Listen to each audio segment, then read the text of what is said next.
पहिला जो विषय आला, सुदैवाने म्हणा मी डॉक्टर झालो किंवा मला डॉक्टर माझ्या आई वडिलांनी बनवलं. आणि मग पहिला जो विषय आला तो आला आरोग्याचा, की आरोग्याचा विषय घेऊन आपण पुढे जायचं. कारण आरोग्य ही त्यावेळेची 13 वर्षापूर्वी जर पाहिलं तर बघा, कोणतंही राष्ट्र जेव्हा निर्माण होत असतं त्यावेळेला आपण काय म्हणतो, अन्न वस्त्र निवारा अशा गरजा आपण, तो राष्ट्राचा जो प्रमुख असतो त्याच्या पुढे या 3 समस्या असतात. काळाच्या ओघामध्ये समजलं गेलं की शिक्षण ही एक समस्या आहे किंवा शिक्षण ही एक गरज आहे, समस्या नाही म्हणायचं आपण. म्हणजे चौथी गरज काय निर्माण झाली, ज्याच्यावर डेव्हलपमेंट करावी लागते, ती गरज म्हणजे शिक्षण. आणि 5वी गोष्ट जी आली राष्ट्रासमोर ती आली आरोग्य. 6वी गोष्ट आली दळणवळण. 7वी गोष्ट आली कम्युनिकेशन. आज जर तुम्ही भारत देशाच्या आपल्या जर का डेव्हलपमेंट पाहिली तर कदाचित मी म्हणतो या टप्प्याटप्प्याने चाललेली तुमच्या लक्षात येईल. आपली धन्वंतरी देखील, हा काही माझा आत्ताचा अभ्यास नाही, धन्वंतरीची देखील वाटचाल करताना आपण असाच काहीसा विचार केला की धन्वंतरी आरोग्याचं सुरू केली. आरोग्याच्या विषयी लोकांचं जनजागृती, प्रोडक्ट विकणं, प्रोडक्ट तयार करणं, प्रोडक्ट विकणं हा भाग पुढचा समजला आम्ही. पण आरोग्याचं शिक्षण देण्यासाठी तुम्हाला सर्वांना माहीत नाही मित्रांनो, इथं अनेक माझे नवीन मित्र इथं बसलेले आहेत, पण पहिले जर धडे आम्ही घेतले असतील धन्वंतरीमध्ये तर ते घेतले आरोग्य शिक्षणाचे. म्हणजे मानवी शरीर काय आहे, मानवी शरीराच्या क्रिया काय चालतात, या क्रियापासून बाजूला गेल्यानंतर आजार कसे निर्माण होतात, त्या आजारांचं निदान कसं होतं, निदान झाल्यानंतर उपचार कसे होतात आणि आपण याच्यामध्ये धन्वंतरी म्हणून कुठं हातभार लावू शकतो याचा अभ्यास करून धन्वंतरीचे सगळे प्रोडक्ट लॉन्च केले. मला सांगायला आवडेल की हे नाव जे दिलं 2008 ला मिशन हेल्दी इंडिया, कदाचित ज्यावेळेला हे शब्द माझ्या मनामध्ये आले किंवा हे शब्द ज्यावेळेला लिहिले गेले त्यावेळेला इतका दूरगामी विचार होता असं मला अजिबात म्हणायचं नाही. पण त्या विचारांचा पाठपुरावा करण्याचा मात्र विचार डोक्यात नक्की सारखा घोंगावत असायचा की आपण नेमकं काय करू शकतो. आणि त्यावेळेलाच जवळजवळ माझ्या प्रॅक्टिसची 20 वर्ष पूर्ण झालेली होती, 20-25 वर्ष. आणि ते प्रॅक्टिस करता करता विराट सर असं लक्षात आलं की खूप काही आपण काम करतोय, प्रॅक्टिस चांगलं होतंय, पैसा मिळतोय, एक बंगला झाला, दुसरा बंगला झाला, 10 एकर झाले, 20 एकर झाले.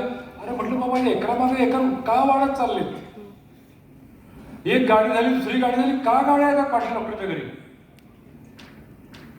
म्हणजे डॉक्टर पाटील हुशार आहे म्हणून येतात. हा, सामान्यांच्या मनातली प्रतिक्रिया हीच होती की डॉक्टर पाटील हुशार आहे, डॉक्टर पाटील चांगले आहेत म्हणून त्यांच्याकडे पेशंट जास्त येत आहेत, म्हणून त्यांना पैसे जास्त मिळतात, म्हणून ते घरं घेत आहेत वगैरे वगैरे. पण मित्रांनो, माझ्या मनातली खतखत काही जरा वेगळीच होती. मी विचार करत होतो काय हे, परवापर्यंत तर की काही मी कॉलरा, टायफॉइड, मलेरिया, कळत नकळत ब्लड प्रेशर आणि त्याच्याही पेक्षा कळत नकळत डायबिटीस असा उपचार करणारा एक मनुष्य काळाच्या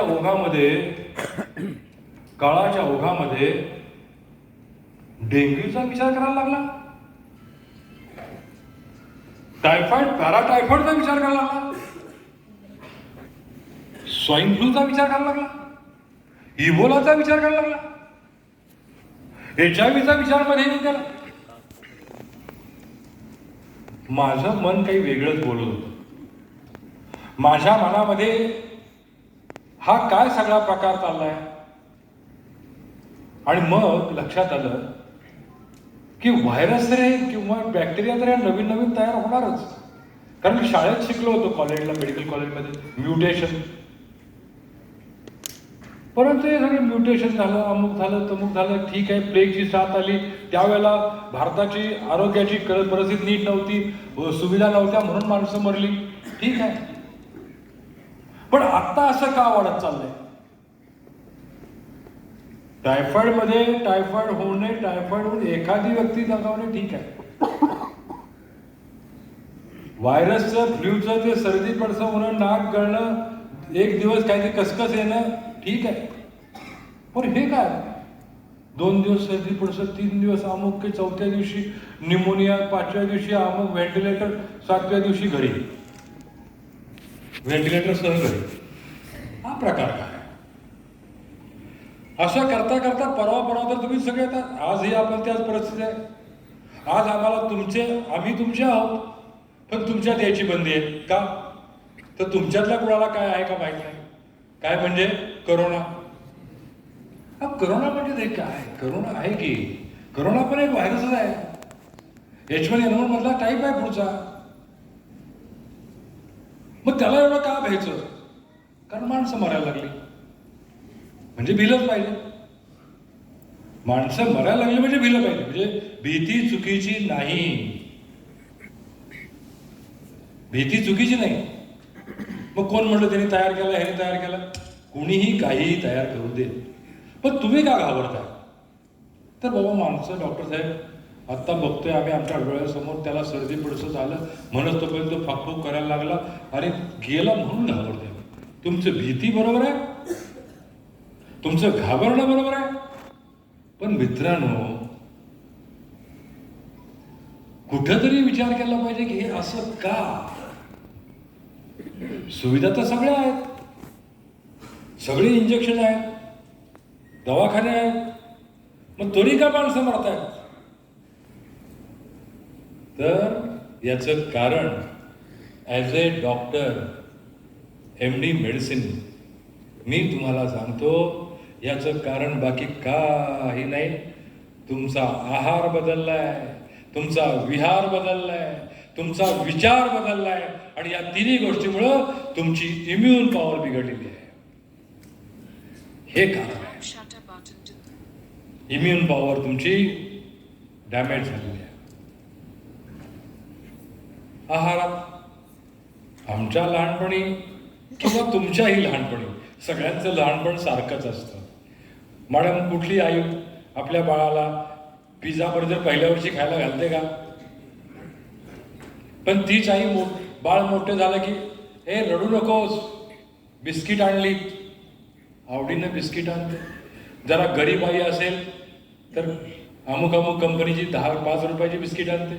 पण तमुक आई असेल तर जरा भारीतली बिस्किट आणते, खारी वगैरे लावलेली, जास्त मैदावाली, जास्त कुरकुरीत. जास्त कुरकुरीत म्हणजे काय? सोड्याचं प्रमाण जास्त. तुम्हीच करा विचार. 1, 2, 3, 4, 5 तुम्हीच विचार करा आता. आणि असं करत करत मग आमचे दादा कोमल सिंग दादा पाटील, पूर्वी आमच्या काळात निवडणुकीचा खर्च 3,000-4,000 होता. आता कोमल सिंगाला 30 लाख पुरत नाही. 30 लाखापैकी बजेट करताना बसायला लागतं मिटिंगला कार्यकर्त्यांना घेऊन. यातलं 15 लाख 15 लाख ह्याचं बजेट, 10 लाख ह्याचं बजेट, बॅनरचं बजेट 2 लाख, डेव्हलपमेंट 1 लाख. असा जर समाज बदलला असेल, असा जर सगळ्या मातोश्री बदलल्या असतील. मगाशी जिजाऊंचा विषय झाला ना, आता आजची जिजाऊ आणि त्यावेळेची जिजाऊ बघा. तर कारण हे घडले, पहिला आहार बिघडला. पिझ्झा बर्गर का काय म्हणता बाबा, ती संस्कृती आली. आमच्या काळात आपल्या अंड्याची पोळी भाकरी, लयच रडायला लागलो ना आम्ही, लय हट्ट केला ना, अंड्याची पोळी आणि भाकरी. त्याच्यापेक्षा जरा श्रीमंत असलं तर बाबा लोणी. मग लोणी तूप काढून विकायचे, आपलं लोणी आम्हाला द्यायचे. तुमच्या काळात काय ते काय मिळतं बघा, म्हणले त्याला चीज. आमच्या घरात आणतात हो. मी त्यांना विचारलं हे चीज काय? दादा ते न्यूट्रिशन आहे. कुठल्या पुस्तकात आहे कोणाला? सुनाबी डॉक्टरच बोलायचं कोणाला? बोलणार कोणाला? बरं बाबा चीज आहे द्या, मग ते असं एक लावतात, असं एक लावतात, वरून लावतात आणि सगळी इथं लावतात. असा झाला हा. आता राहिला विहार. नवनाथ, तुला सांगायचं, आमचे पिताश्री जर रोज सकाळी 6ला नाही उठलं आणि तालमीत नाही गेलं तर बदल बदलायचे. आता तुमच्यात ए बाळ उठतोस का राजा? नाही, राजा 10ला उठतो. कारण राजा 10ला उठतो, कारण काय तर राणीनं 2 वाजेपर्यंत त्याला पिक्चर दाखवलेला असतो.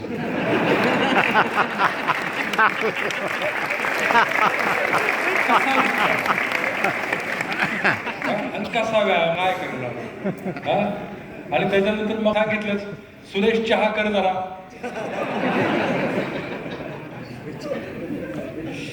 असा झालाय तुमचा ते सगळा कार्यक्रम.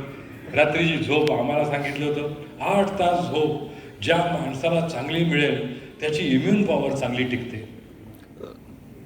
8 तास झोपेच गणितच बिघडलं. कुणी सांगितले हो पहाटे 6ला उठलात वगैरे, सकाळी लवकर उठलात तर हवा स्वच्छ मिळते. सगळ्यांना माहीत आहे बहुतेक सकाळी 6ला हवा स्वच्छ असते का? मग उगच नाही, डॉक्टर आहेत सगळे, सगळे डॉक्टर आहेत, सगळ्यांना माहित आहे 6ला स्वच्छ हवा असते. पण फक्त माहीत आहे, अनुभवली का? अनुभवलेली नाही. पण सायंटिफिकली सांगतो, खरंच सकाळी 6ला हवा स्वच्छ असते, खरंच असते.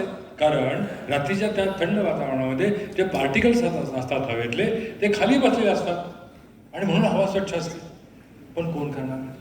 त्यानंतर व्यायामचं काय पुढं मग कोण ह्याला बरं वाटावं म्हणून, त्याला बरं वाटावं म्हणून गेलंच तर हातात हात घालून मग ते चाललं. काय स्पीडनं चालतं कोण वाटतं? आम्ही म्हणतो बाबा 5 किलोमीटर स्पीडनं चाललं, पण ते कोण चालणार? ठीक आहे. त्याच्यानंतर विचार. आता विचारांचं जर बोलायचं म्हणजे जो तो पैशाच्या मागं लागलेला आहे. मग तुम्ही म्हणा तुम्ही कशा मागं लागलाय? मी पण पैशाच्या मागं आहे. परंतु एक मोठा फरक सांगू, यस, पैशाच्या मागं लागणं वेगळं आणि मिळेल त्यात समाधान मानणं हे त्याच्यापेक्षा वेगळं आहे. तर माणसाचं आजकालच्या जीवनामध्ये हरवलंय ते समाधान. आणि ज्याचं समाधान हरवलंय त्याला झोप नाही येऊ शकत. म्हणजे तुम्ही कमीच समाधानी असं नाही, पण जास्त मिळवण्यासाठी वाम मार्गानं जास्त मिळवू नका असं मला म्हणायचं. आणि हे समाधान म्हणजे विचार. त्याच्यामुळे आपली झोप बिघडली, त्याच्यामुळे इम्युन पॉवर कमी झाली. आता मग तुम्ही म्हणा की मग भारूड का लावलंय? तरी मित्रांनो, डॉक्टर हे भारूड नाहीये, हे तुम्हाला माहीत पाहिजे. तुम्ही जिथं डिटेलिंगला जाल तिथं हे कॅसेट लावा. तुमच्या कस्टमरला, तुमच्या A to A जे काही तुम्ही करतात 1 to 1, त्या व्यक्तीला कळलं पाहिजे की तुमच्याकडं विचारांचं किती सामर्थ्य आहे किंवा विचारांची ठेवा किती आहे तुमच्याकडं, ते त्याला कळलं पाहिजे. म्हणून तुम्हाला ही 5 मिनिटं सांगितलं. आपण आपल्या जागेवर परत जाणार आहे. मिशन हेल्दी इंडियातला हा पार्ट आहे.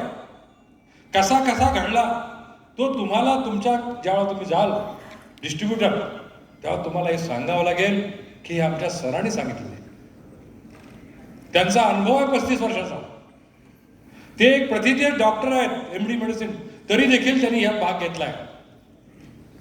त्याला फक्त MLM चालवायची असती तर कदाचित पॅन्टचं कापड विकून पण चालवली असती, होय की नाही? पॅन्टचं कापड विकून पण करता येते. आपल्याला तसं नाही करायचं. आपली जी कंपनी आहे, तर नवीन मुलांना सांगतो, मुलांनो, आपली जी धन्वंतरी आहे ती रिझल्ट ओरिएंटेड प्रोडक्ट देणारी अशी MLM कंपनी आहे. नाही लबाडी करायची, लबाडी नाही करायची. प्रामाणिकपणे पण खूप मिळतं. मी तुम्हाला सांगतो, तुमच्या गणितापेक्षा जास्त मिळतं. उदाहरण डॉक्टर रमेश रामचंद्र पाटील, राहणार कोरेगाव, तालुका कोरेगाव, जिल्हा सातारा. पूर्वीची प्रॉपर्टी 1-2 रुपयाचं पेन चहाच्या गड्डीवर मिळालेलं आणि 28 रुपयाचा स्टेथोस्कोप. 30 रुपये घेऊन मी आलेला मनुष्य आज तुम्हाला सांगायला हरकत नाही, लाखो करोडची प्रॉपर्टी आहे माझ्याकडं. याच्यामध्ये कुठंही मला यत्किंचितही कधी होत नाही युवराज सर, एकदम 10ला झोप येते म्हणजे येते. कारण जो व्यवसाय करतो, अगदी हॉस्पिटलचा असू देत आणि आज धन्वंतरी डिस्ट्रीब्युटर प्रायव्हेट लिमिटेडचा असू देत, जो व्यवसाय करतो तो संध्याकाळी 9:59 मला माहीत असतं माझ्यावर आज 1 रुपयाचा देखील कर्जाचा बोजा नाही हे मला माहीत असतं. 10ला झोप येतं. कुणाचाही कर्ज नाही. धन्वंतरी डिस्ट्रीब्युटर प्रायव्हेट लिमिटेडला 1 रुपयाचं कर्ज नाही. अशी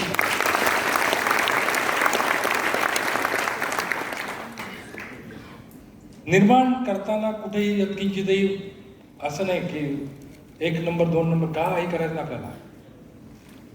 सरळ साध्या सोप्या मार्गाने पुढं पुढं जायचं. यश आपल्या पायाशी लोळून येतं. हा माझा तुम्हाला मंत्र आहे. तुम्ही अनेक जण इथं नवीन आज पहिल्यांदा दिसतात मला. तुम्ही देखील अतिशय चांगल्या ठिकाणी आलाय, म्हणजे तुमचा योगच चांगला आहे. तुम्हाला हा श्रावण मास कसा फलित होणार आहे याचं मला गणित दिसतंय. तुम्ही अतिशय चांगल्या ठिकाणी आला. तुम्हाला ज्याने कुणी आणलं ना, म्हणजे आपल्या कंपनीमध्ये अप्लाय म्हणतात, त्याचे आभार माना आत्ता या मिनिटाला. त्या अप्लायचे आभार माना की मला तू चांगल्या योग्य ठिकाणी घेऊन आलास. आज हे मला जे काही दिसतंय, हे जे काही भव्य दालन आहे, हे काय भव्य हॉटेल आहे, हे जे काही मला दाखवलंस माझ्या अपलाईन, तुला नमस्कार माझा. माझ्या विचारांची जी काही एक लिमिट होतं ते क्रॉस करण्याची मला थिंकिंग पॉवर दिलीस, म्हणून अपलाईन तुझे मी आभार मानतो. म्हणा म्हणा, कारण हा आजचा दिवस, आजची संध्याकाळ हे तुम्हाला त्या अपलाईनने दाखवली आहे. तुम्ही मला की तुम्ही नेहमीच लीडरचं कौतुक नाहीये. ज्यांनी ही विचारांची शिदोरी, धन्वंतरी मधल्या विचारांची शिदोरी तुम्हाला सगळ्यांच्यापर्यंत पोहोचवली आणि आज तुम्हाला इथं आणलं, त्यामुळं त्या सगळ्या super executive diamond, executive diamond, diamond, rubies, pearls, माझे सिनियर डिस्ट्रीब्युटर्स, आपण सर्वजण सगळ्यांना मी सुद्धा नमस्कार करतो. कारण तुमच्यामुळंच ही धन्वंतरी डिस्ट्रीब्युटर इतक्या मोठ्या पल्ल्यावर आलेली आहे. मी सन्मानच करतो त्यांचा. माझे ग्राउंड अँबॅसेडर सरांचा मी सन्मानच करतो. आणि त्याच्याबरोबरीने माझ्या संतोष सर, हे आमचे अमोल सर, बारावकर सर, त्याच्यानंतर आणखीन माझे प्रेरणा देशमुख मॅडम असतील, मिसेस चौधरी मॅडम असतील, मिसेस बारावकर मॅडम असतील, माझा इथं गणेश बसलेला आहे. हे सगळी माणसं अत्यंत महत्वाची आहेत. कारण प्रत्येक जण तुम्हाला आज हे जे दाखवतोय ना, त्या प्रत्येक जणाला त्यात वाटा आहे. त्या प्रत्येक जणाला काहीतरी योगदान दिलंय. त्यामुळे तुमचा सगळ्यांचं मी अतिशय मनापासून स्वागत करतोय. मित्रांनो, आपण धन्वंतरीची वाटचाल पाहिली. एका 9x10च्या रूममधनं आपण इथपर्यंत पोहोचलो. आणि सुरुवात काय केली? ऑर्गॅनिक आयुर्वेदिक प्रोडक्ट्स. का? कारण आता आपल्याला कळलं की मानवी आरोग्यामध्ये अत्यंत मोठी समस्या जी आहे ती इम्युन पॉवरची आहे. इम्युनिटी कमी झाल्यामुळे सगळं घडतंय. मग आता इम्युनिटी कमी होण्याची जर कारण आपण शोधायला गेलो तर जसं आहार विहार विचार ह्या 3 गोष्टी मी सांगितल्या, तशी पुढची गोष्ट सांगतो, आपली लाईफस्टाईल. आणि आज ह्या लाईफस्टाईल मध्ये झालंय काय? मॅडम रागवायचं नाही, मी जरा बोलणार आहे थोडंसं. आपल्या लाईफस्टाईल मध्ये झालं काय माहितीये का? एक भगिनी, तिला ज्या वेळेपासून कळायला लागतं की थोडंसं पावडर लावली, लिपस्टिक लावली की आपण ज्यादा सुंदर दिसतो, 4 लोकांच्यात उठून दिसतो, असं कळायला लागल्यापासून आपल्या हातानं पावडर लावायची बंद होईपर्यंत ती लावत असते. आता हे म्हणा की आम्हाला माहिती आहे की हे सगळं, पण मॅडम सायंटिफिक तुम्हाला सांगायचं काय मला, तर ती तिच्या पूर्ण आयुष्यामध्ये 150 किलो 150 किलो ते, आता ती ताई बघते मॅडम आमची, लिपस्टिक नाही, पावडर सगळं धरून 150 किलो लावते. आता तुम्ही विचार करा की 150 किलोतलं निदान 150 ग्रॅम तरी आज जात असेल. म्हणजे कसं घडतं बघा, इम्युन पॉवर कुठं कुठं घोकळा मारते. मग असं ते आपलं चिकनचं कळलंय, हे काय सांगाल मला तर आपण असल्यामुळं आम्ही काय बोलत नाही त्यातलं. हा ते झालं, 2 झालं. आता हायटेक घर म्हटलं की हायटेक फर्निचर. पूर्वी बरं होतं, पोरगं शी करायचं फरशीवर, बाहेरचं शेण आणायचं, असं केलं, शी काढून लागली, संपला विषय. काही शेणाचं काही प्रॉब्लेम नव्हता. ते तुमचं काय असतं की ते भांगड ते क्लीन करताना तुम्ही काय पॅराबेन अमुक तमुक काय म्हणता बाबा तुम्ही, हा काय असतं सर बघा, ते सगळं काही नव्हतं. त्यामुळे जरी त्यानं शी केली किंवा कोणीही शी केली तर शी काढून टाकली आणि शेणानं ते चालवून घेतलं, संपला विषय. आपल्याही पोटात केमिकल जायचा विषय नाही, कुणाच्याच जायचा विषय नाही. पण आत्ता ह्यानं शी केली, त्यानं शी केली, ह्यानं पाय आणला, ते फरशीला काय पुसतायत, ते टॉयलेटमध्ये काय टाकतायत. बरं टाका बाबा, तुमचंच घर आहे, आमचं कुठं काय म्हणणार. पण ते पाणी बाहेर कुठे येतं हो? ते फरशी धुतलेलं पाणी कुठं जात आहे? ते टॉयलेटमध्ये काय टाकलं ते कुठं जात आहे? आणि ती जमीन कोणाची? त्यांच्या बापाची आहे. ती जमीन भारत देशाची. तिथनं ते काय बरं असं आहे का की इथं असं मारलं कंपार्टमेंट म्हणजे हे ते टॉयलेटचं पाणी आमच्या शेतात गेलं? अरे बाबा, तुझ्या टॉयलेटचं पाणी गळत ते आमच्या तिकडे बोरला येते, आमच्या विहिरीत येते, आमच्या बोरमधनं ते बाहेर उपसतंय आणि तेच पाणी पुन्हा आम्ही पितोय. काय मान आलं त्याला? लोकांच्या शीचं पाणी प्यायचं आपण. त्यांनी ते काय केमिकल टाकायची आणि ते पाणी आपण प्यायचं. मग इम्युन पॉवर कुणाची बिघडणार? आपली. कुणाच्या ह्याच्यामुळं? चुकीमुळं. शीमुळं नाही, चुकीमुळं. म्हणजे बघा, तिथं पण पुन्हा इम्युन पॉवर गडबडली. म्हणजे फरशी, टॉयलेट, आलं नाही. आता मला सांग, हे केस तुझे प्रत्यारोपण केले आहेत का तुझे स्वतःचे आहेत? स्वतःचे आहेत ना. मग त्याला पण केमिकल लावणार का काय, कसं काय वाटतं तर इकडं आहे. तसंच मला म्हणायचं होतं. पण ते आता बरं, तुम्हाला एक माहिती आहे का, आपलं शरीर म्हणजे शरीर आहे. हा जे लगेच बघा तिकडे गेले ते, प्रेम म्हणजे प्रेम असतं, तुमचं आमचं सेम असतं. तसं शरीर म्हणजे शरीर असतं, तुमचं आमचं सेम असतं. ह्या शरीराला हॉटेलचा माणूस नाही म्हणता, त्या हॉटेलमधला शॅम्पू लावला, ह्या हॉटेलमधला भारी वाटतो ना शॅम्पू, आहे की नाही? हा, आणखीन बॉडी वॉश कसा वाटतो? आणखीन भारी वाटतो. आणि साबण कसा वाटतो? त्यापेक्षा भारी वाटतो, आहे की नाही? पण बाबानं सांगू तुम्हाला, त्याच्यामध्ये जी केमिकल आहे ती परत तुमच्या शरीरात पण घुसतात, अधिक आपल्या राष्ट्राच्या मातीत घुसतात. तिथं पण पुन्हा आपलं इम्युन पॉवर, केस जायचं वगैरे वरच ते कारे भुलला वरलिया रंगा. केस जाणे सिंपल आहे रे, सगळं टक्कल पडू देत, काय भ्यायचं कारण नाही. पण ते नुसत्या टकलावर भागत नाही, ते केमिकल आपल्या शरीरात जाते. पण शरीरात जाते काय करतंय? लिव्हरला खराब करतंय. काही केमिकल्स असे आहेत ना की ब्रेनच्या सेल्सला खराब करतायत. अर्ली एजिंग तुम्ही म्हणता ना सर, ते अर्ली एजिंग फक्त केस पांढरे होणे म्हणजे नाही, बुद्धिभ्रंश होणे याला अर्ली एजिंग म्हणतात. नितीनराव यांके तुम्ही फक्त सारखा डाय लावून अर्ली एजिंग जात नाही, आतनं काय घसरलंय बघायला लागतंय. अर्ली एजिंग म्हणजे ज्याची बुद्धी लवकर नाटी झाली, साठी बुद्धी नाटी म्हणतात ना, ते जर लवकर घडलं. पण अर्ली एजिंग या सगळ्या केमिकलचा प्रॉब्लेम आहे. अर्ली ग्रेइंग दिसतंय. मित्रांनो, सांगण्याचा मतार्थ आपली इम्युन पॉवर इथून तिथून अनेक मार्गाने खराब होत आहे. आणि मग ह्या सगळ्या प्रवासामध्ये आपण नाव घेतलं हेल्दी इंडिया मिशन. काय नाव घेतलं? Mission healthy India.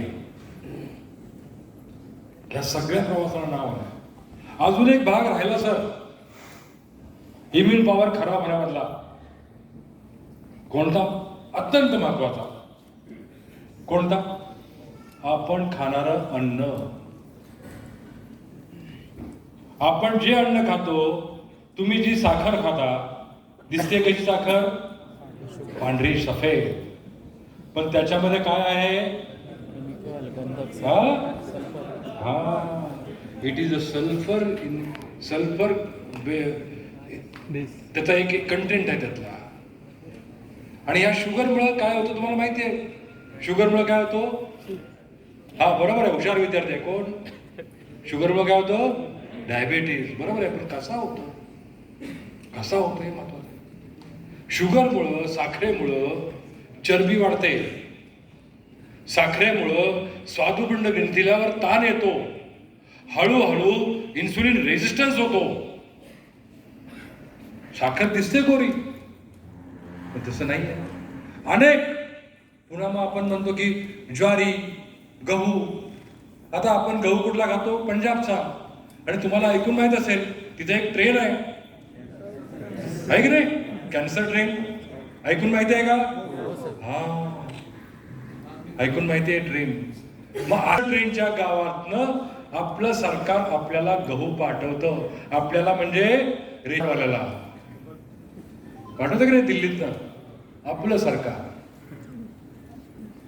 केमिकल युक्त गहू, केमिकल युक्त ज्वारी, केमिकल युक्त भाज्या. भाज्या जास्त छान दिसाव्यात, भाज्यांच्यावर रोगराई कमी व्हावी, उत्पन्न जास्त वाढावं म्हणून आपण काय करतो? शेतामध्ये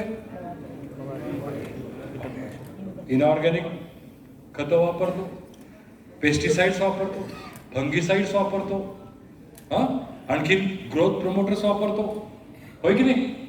अनेक गोष्टी वापरतो आपण. पण हे सगळं त्या पिकावरून आपल्या पोटात तर जाणारच ना. बसा, पिकावरून आपल्या खाण्यात पण जाणार की नाही? जमिनीत जाणार की नाही? मग ती जमीन आता काय झालेली आहे? आपल्या पूर्वजांनी, आपल्या आई वडिलांनी आपल्याला जी जमीन दिली ती अशी दिली होती का?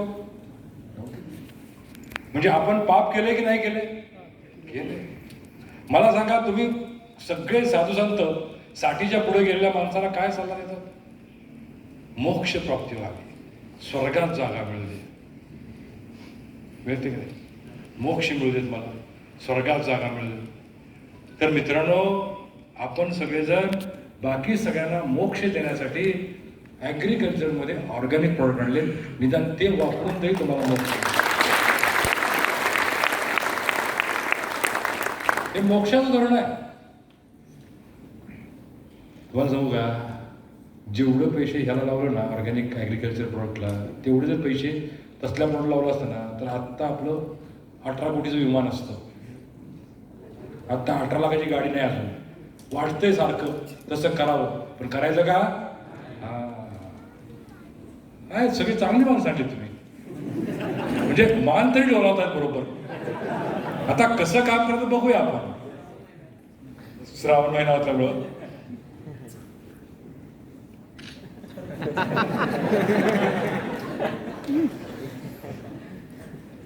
तर ते ॲग्रिकल्चर, मग तिथेही आपण काम करायला ठरवलं. आणि तुम्हाला माहिती आहे, Sahane sir, Baravkar sir, Lambture sir, Mrs Lambture, Mrs Baravkar, ही सगळी टीम आहे ॲग्रिकल्चरची. यांनी पण काय केलं? ऑर्गॅनिकमध्येच आम्ही काम करणार. Very good. मला अशी माणसं हवीच होती. कॉस्मेटिकच्या मॅडम काय म्हणल्या? त्या आता आल्या बघा, देशमुख मॅडम, प्रेरणा, त्या काय म्हटल्या? मग अशी तुम्ही सांगितलं बघा, ते 150 किलोचं नाटक सांगितलं. तर त्यांच्या जरी बोलतो ना आत्ता, ते आत्ता 50 ग्रॅम त्यांच्या अंगावर दिसेल. आता ते चेक करून बघूया आपण की धन्वंतरीचं आहे का आणखी तिकडचं आहे. हा, तर ऑर्गॅनिक प्रोडक्ट त्यात पण आणले आपण. म्हणण्याचा अर्थ असा की एकच वाक्य, मिशन हेल्दी इंडिया. पण कामं कुठे कुठे करायला लागली? आयुर्वेदिक प्रोप्रायटरी मेडिसिन की जे तुम्हाला विकता यावं, त्याचे तुळशी असेल, काही असेल, तुळस, त्यानंतर ते काय कोरफड, त्याच्यानंतर काय तर हल्दी, ऑल दीज आर आयुर्वेदिक. सर्वसाधारण आजीच्या बटव्यामुळं आपणा सर्वांना ह्या गोष्टी समजलेल्या आहेत. फक्त रिव्हिजन मानायची आहे, फक्त रिव्हिजन मानायची. म्हणून आयुर्वेदिक प्रोडक्ट आणले, कॉस्मेटिक प्रोडक्ट आणले, ऑर्गॅनिक ॲग्रिकल्चर आणलं. आणि गेल्या 2-3 महिन्यामधली वाटचाल एक वेगळं विजन घेऊन, एक वेगळा विषय डोक्यात घेऊन आपण करतोय. ती वाटचाल म्हणजे आपल्याला सगळ्यांना, आपल्या भावंडांना, आपल्या मित्रांना विषमुक्त अन्न, Chaudhary sir, chemical free food, residue free food आपल्या भावंडांना, आपल्या नातेवाईकांना सगळ्यांना मिळावं, या उद्देशानं आपण धन्वंतरी किसान ग्लोबल मार्टची निर्मिती केली. एक एक टप्पा आपण करत आहोत. शक्य नाही सगळे टप्पे एकदम पार नाही करू, एक एक टप्पा पार करत चाललोय आपण. आणि त्याच ते प्रेझेंटेशन माझं ते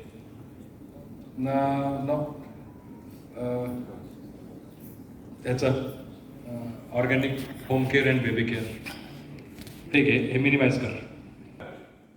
त्याच्यामध्ये काय दिलं महत्व की ज्या केरळामध्ये फार्मर प्रोड्युसिंग कंपनीज आहेत, बघा हे बघा, एखाद्या व्यापाऱ्याकडून जो आपण घेऊ शकतो,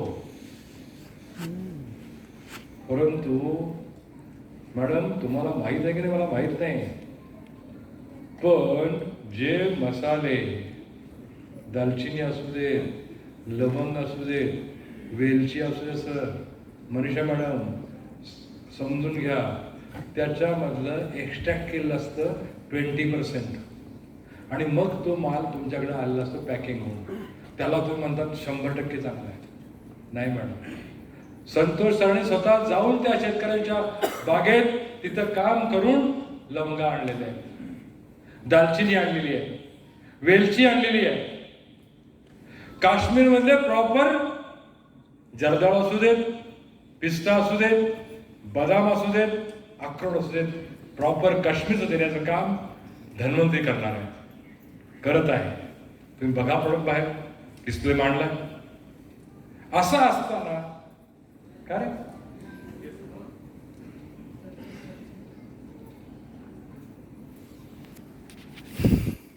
असं करत असताना आपण बिस्किटाचा विषय घेतला,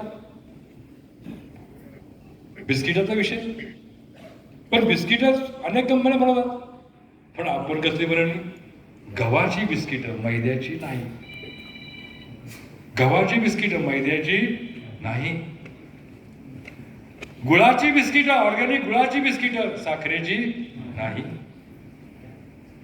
मॅडम सगळेजण कुठलं तरी ते तेल वापरतात, आपण तूप वापरले, गाईचं तूप बिस्किटाला कोण वापरणार आहे? आणि किंमत बाजारापेक्षा 2 रुपये कमी.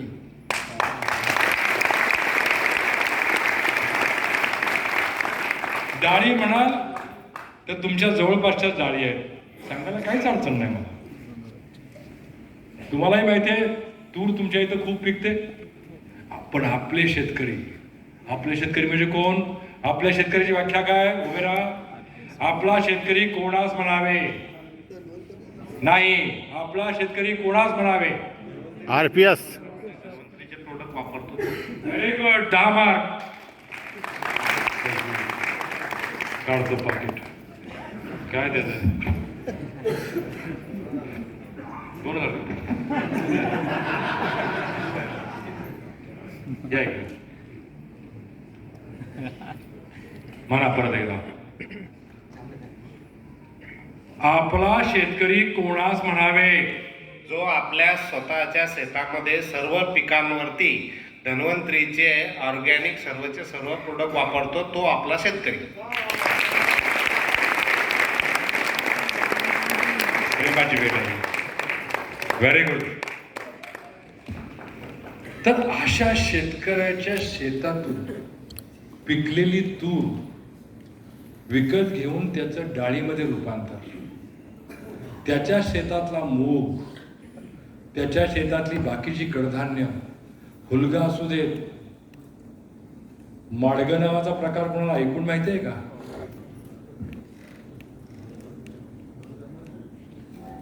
नाही. आता त्या काळातल्या ज्या डिलिव्हरी होत्या, म्हणजे समजा माझा जन्म जेव्हा झाला तेव्हा माझ्या आईला डिलिव्हरी झाल्यानंतर माडगं द्यायची रोज आमची माझी माठात करून माडगं, फुलग्यापासून केलेलं असतं माडगं. त्याच्या न्यूट्रिशन व्हॅल्यूज मॅडम तुम्हाला काय कळणार. आमच्या घरी म्हैस होती, त्या म्हैसीचं दूध, त्या दुधाचं तूप आणि त्या तुपात माडगं करायचं, त्यात ती तुपाची धार घालायची आणि ती माझ्या आईला द्यायची. त्या आईचं मी दूध पिलं, हे भट्ट्या अजून जिवंत आहे. कारण त्या माडग्यातनं आले कॅल्शियम, त्या माडग्यातनं मिळाले प्रोटीन्स, त्या माडग्यातनं मिळाले अँटीऑक्सिडंट. अशा प्रकारचं मॅडम त्या काळातलं ज्या गोष्टी होतात, माझं ते पॅशन आहे. जे मी चांगलं सत्वयुक्त खाल्लं ते माझ्या सगळ्या पोरांना मिळालं पाहिजे, हे माझं पॅशन आहे. जे मला मिळालं ते तुम्हाला मिळालं. माडगं करायची रेसिपी पाठवून देईन मी, काळजी करू नका. मला माहिती आहे तुम्हाला काहीच माहित नाही, पण ते करायची रेसिपी पण पाठवून देईन. आणि आत्ता मला करायला सांगितलं ना तरी मी करून दाखवू शकतो. म्हणण्याचा अर्थ डाळी, गहू, तांदूळ काही असू देत. अरे तुपाचा विषय घ्यावा, तुपाचा तर तूप पण आहे ना. आहे का तुपाची बाटली एखादी तर गणेश? हा आहे ना. हा हे बघा, त्यामध्ये ती फोडलेली नाही हो, आमची सरकारी आणून घ्या. तूप करण्याची प्रक्रिया जाणून घ्या. तूप सगळीला मिळतं, ह्या बाबांचं त्या बाबांचं, पण रमेश बाबांचं तूप वेगळं आहे.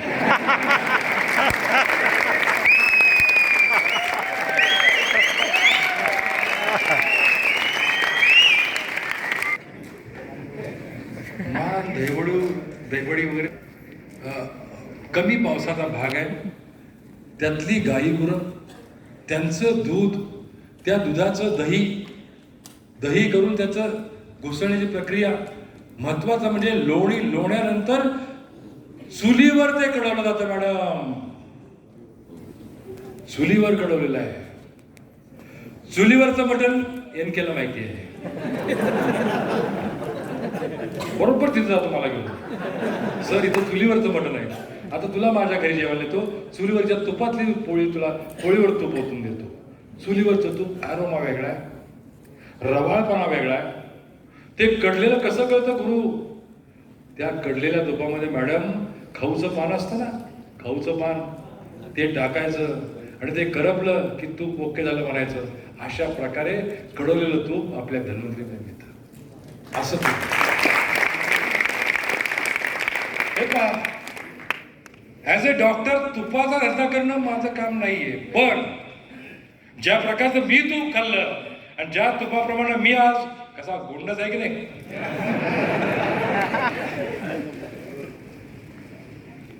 या मॅडमला दाखव, आणखीन कुठे आहेत त्या मागच्या मॅडम, त्यांना घ्या बघा वास आणि तुम्हीच सांगा. आणि बोटावर थोडी घेऊन असं करून बघा,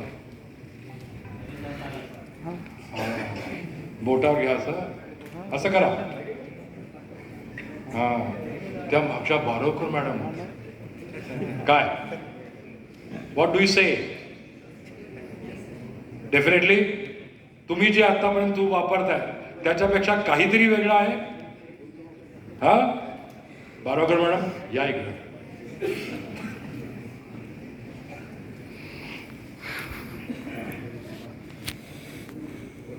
आता ते नाही का गाणं काहीतरी, राया मला, तेच की राया मला.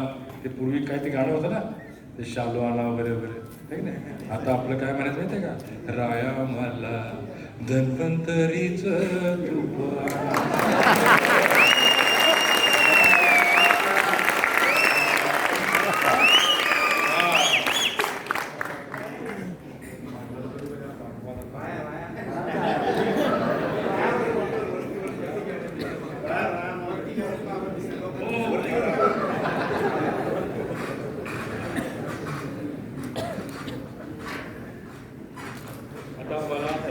मी याला सुगरण म्हणून वर बोलवलं बरं का.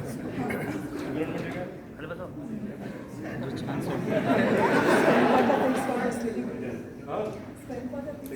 व्हेरी गुड, डेफिनेटली माहिती आहे. तुपाबद्दल तुम्ही काय सांगा? माईक असं धरायचं. तूप एक्सलंट आहे. हा, त्याची टेस्ट वेगळी आणि स्मेल पण त्याचं वेगळं आहे sir. Very good, very good. तुम्हाला काय वाटतं? नहीं एक्चुअली अरोमा बहुत अच्छा है एंड वो जो सॉफ्टनेस मतलब मैं तो घर पे बनाती हूँ हाँ। घी बट उससे भी अच्छा और मुझे सबसे ज़्यादा उसका अरोमा अच्छा लगा है. अरोमा अच्छा लगा. Very good. What she talk very perfect. Aroma म्हणजे एखाद्या पदार्थाचा एक सुगंध येतो तेव्हा घरात बघा भजी केली त्याच्यावरून बायकोची पारख करतो ना आपण, माझ्या बायकोच्या हातची भजी आहेत का, तसा आहे aroma. And one more thing where I ask The you texture, the- right texture म्हणजे रवाळपणा. टेक्स्चर म्हणजे रवाळपणा. आणखीन तुम्हाला एक सांगू, तुम्ही थोडंसं तूप घ्या आणि मगाशी तुम्ही दिलं ना तसं करून बघा आणि मग मला सांगा की what is this. Okay, thanks to you both. हां, तुम्हा दोघींचे आभार. Thank you, thank you. आता डबल माईकने बोलतो.